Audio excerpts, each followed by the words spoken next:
magacayga waxaa la yidhaahdaa cali xasan maxamed waxaa laygu naanaysaa cali mareexaano reer burcaayo yaqaana marka hore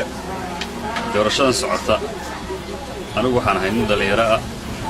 45 nin gobolka ka sharaxan ninka ugu da'da lebaan marka waxaan u taaganahay horta marka hore dhalinyarada gobolka Togdheer waxaan doonayaa haddii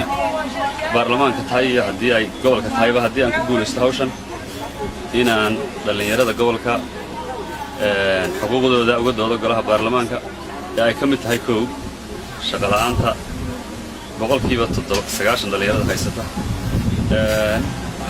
oo ay ka mid tahay xagga tababarashada oo ay ka mid tahay xagga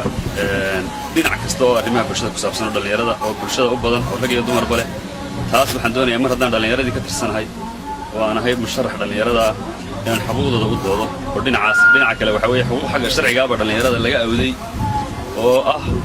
golaha guurtida 40 jir wax ka yari ma soo geli karaan baa la yidhi taana xaq looguma laha dhalinyarada waxaa la yidhi madaxweynaha 40 jir wax ka yari sharaxi kari maayaan taana dhalinyarada xaq looguma laha waxaa la yidhi baarlamaanka 35 wax ka yari isma sharaxi karaan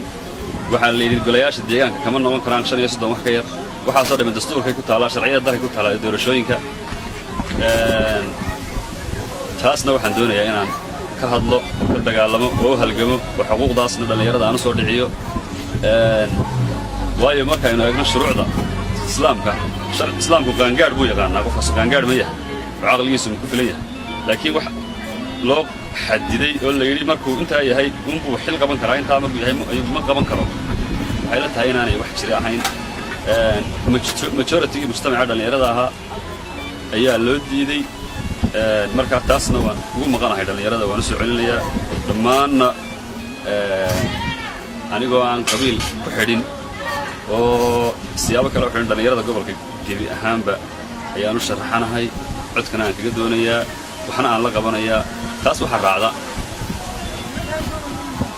xaqa iyo xuquuqda dalku ka guud ahaan igu leeyahay ee ah inaan dhaqaalaha u daryeelo iyo kharash dhaqaalaha lagu tuurtay iyo cadaalad lagu leeyay iyo waxyaabaha mas'uuliyaadka kale ee guud ee qaran ahaan taasna waxaan jeclahay inaan hilkayga ka soo baxo oo aan noqdo nin u maqan dadka doortay ee aan ku maqnayn wassalaamu calaykum waraxmatullahi wabarakatuh